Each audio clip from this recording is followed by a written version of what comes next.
Leave a like and comment down below and subscribe to this channel. Otherwise, your house is going to get destroyed by a United States of Smash.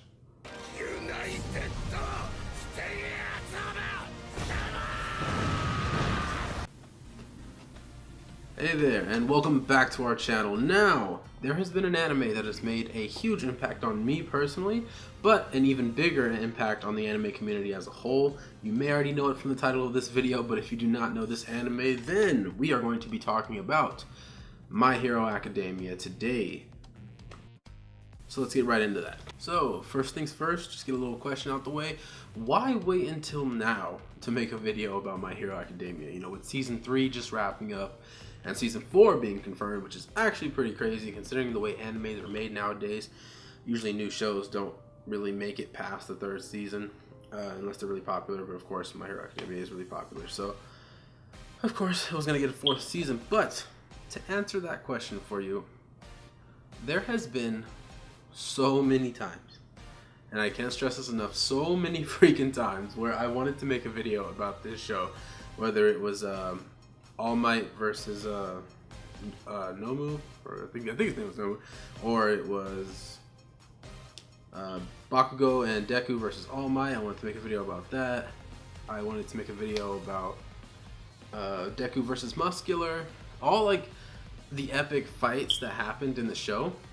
I really wanted to like make a video about them, but I was either too busy or I was working on another project at the time, and the timing was just never really right, so I ended up not being able to do that. But now that season 3 has wrapped up, and the ending to season 3 has been absolutely amazing. First, let me say this: I thought that Deku versus Bakugo was going to be the end of season 3. I thought that's, I mean, like, that's usually in an anime sense, you know, when you got the main character fighting their rival character, that's usually what wraps up a season, or it's, you know, it's a big event that could wrap up a season. And I'm not putting that fight down at all. That fight was absolutely amazing. I loved it so much. Basically, I was just really happy with the way that fight ended. But now let's get into what's going to be, spoiler alert for anyone who has not seen the end of season 3. You might want to click off this video now and come back after you've watched the season for yourself. All Class A has been introduced to what they call the 3, it's like the 3 top students at UA. And I have some questions that I had about the whole big 3 thing. I know they're new characters, that they're just being brought in at the end of season 3, but like I really wondered after watching the episode.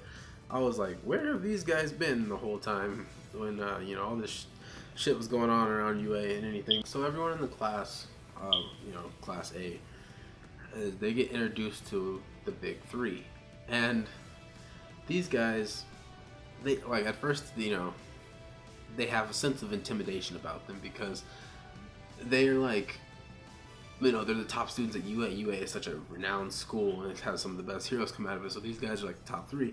But upon meeting them, these guys, like, they let their personalities loose, and all of them are just straight up weird. Like, all of them are, you know, they're not what you expect of, like, oh, I'm a badass, like I'm the #1 student at UA, I'm, you know, super serious, super strong, something like that. You'd expect that, but these 3 all are like weird as hell. So the girl is like super obsessed with people and learning about people. Then there's like the shy dude. I know I'm not using their names because I completely blanked on their names. I watched it yesterday, but I'll go back and look at their names and I'll probably put them in the video. So then you got like the shy dude who's like, he just seems like he's completely detached from everything, and he's always got his face in a wall, and he's turned away from everyone, and it seems like he doesn't like, you know, communicating with anyone. And then you got Mr. Gaines over there, dude. Let me get up in the camera for that one. I don't when I seen this guy, the way he was standing with his arms like this and he's all buff and stuff, I was like, he was automatically my favorite of the he was automatically my favorite of the big 3, because I was just like, man's over here standing with the Gaines. Because like, whenever I think of UA people, whenever I think of heroes in general from My Hero Academia, you know, in the first season they were like these scrawny boys or whatever, but then by the 2nd season they're, you know, they go through their hero training, you see like all of them start to get them gains going on, and I'm like, holy shit, because I'm all about that. I'm all about getting gains and stuff currently in my life. So yeah, it excited me to see this dude like standing there, and I was like, okay, so this is the big 3. So what are they gonna do? What are they gonna like present. And at first they're just kind of talking about the new program that they got going on. They're like, oh, okay, this is like the mentoring program. It's a little bit different from what you guys did before, but it's going to be intense. And we're here to tell you guys about it because we've been through it. And everyone's just like listening to him, but they're not interested in it really. But then Mr. Gaines over there, as I'll call him for this right now, he's like, okay, you know what? Basically, sorry, talk is cheap. Let me come show you guys the difference between the level that you're about to jump into and the level that you're at now. So he's like, all right, everybody fight me right now. Literally everybody. He's like, the whole class, get your asses up. Let's take this outside and let's get into the fight. After the entire class gets called out, we knew from episode prior that this guy had some kind of go through walls or, you know, some kind of intangibility, if that's the word I'm looking for. I could be wrong, make myself look like an idiot here. But yeah, some kind of quirk that lets him pass through stuff. All his quirk is the ability to completely, he can just completely pass through everything. And when they mean when they say everything, they mean everything. Like light goes through him, air, water, stuff like that. So he can't breathe because air goes right through his lungs. You know, like he's completely like void of mass. He like everything just goes straight through him, and that's his quirk.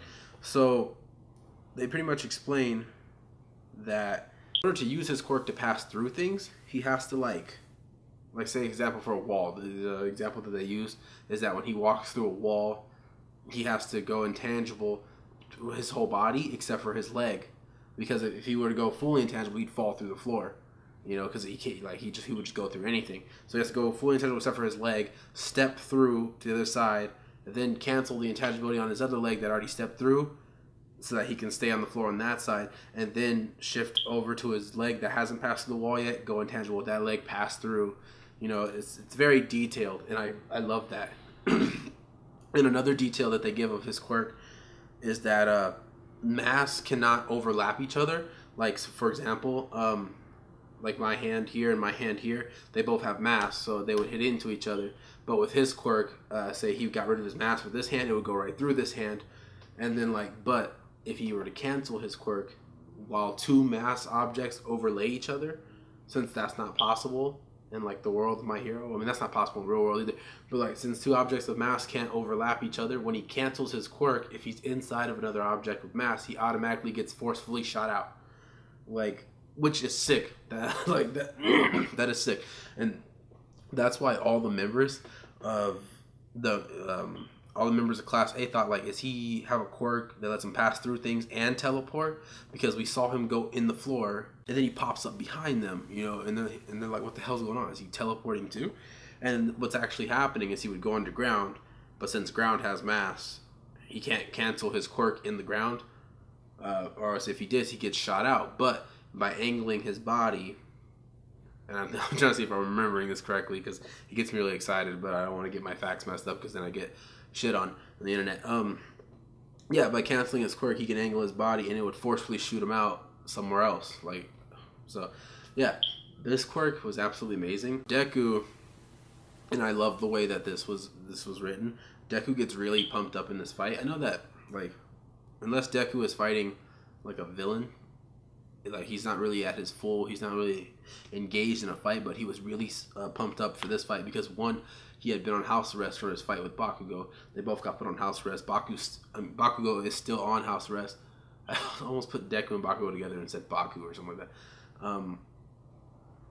Bakugo is still on house arrest. Deku got off a little bit earlier, and basically he was really angry because they had been talking about all this stuff, like 3 days worth of class I think went by or something, and Deku was behind. And then he gets a chance to fight the closest thing to, you know, All Might level of a UA student. He gets super excited. He's like, I gotta see the gap between me and this dude. So, you know, he's full Cal turned on, which is full Cal is now 8%. So yeah, Deku's fighting this guy, but he has a plan to, like, let me counter this man's movement. This is really similar to anyone who has like this pass-through power, like Naruto, for example. Tobi, Madara, Obito, Obito had the power to pass through people, same similarly, and everyone's plan when someone has that power is like, okay, they have to have a point where they become tangible in order to hit me. So when they try to hit me, I'm gonna counter strike. Like, that's everyone's plan. Deku literally has the same plan. That's like an anime trope kind of thing nowadays to anybody that has intangibility. Like, wait till they become solid. They're gonna try to hit me, and bam, like, like that's who I'm just gonna counter strike. Deku tries that, and Medio is just like, well, I already know that's gonna happen because that's what everyone tries to do when they fight me. So ends up countering him, and overall, it was just an absolutely amazing fight. Can't wait to see where my hero goes. Season 4 did get confirmed at the very end of the episode. They were like, oh, coming in season 4. And I honestly can't wait because I love watching this show. And I could talk about it all day because it's got some of the most amazing moments I've seen in anime recently. But yes, let me know what you think about season 3 and the ending and the big 3 especially. That's pretty much my thoughts on the end of season 3. I absolutely loved the season finale. I believe it was my favorite season finale. I know not everyone will agree with that, but I understand if you don't. So as always, guys, thank you so much for watching. If you have enjoyed my videos thus far, you can click the notification bell down below, which will give you notifications when I upload a new video. And if you want to follow me on social media, I am on Twitter, Instagram, Snapchat, and a few other things, but I'm not going to mention those. Those are big 3. Got the big 3. Twitter, Snapchat, Instagram. I'm AlfheinS on all 3 of those, just like I am AlfheinS here because AlfheinS is my name now. I will see you guys on the next one.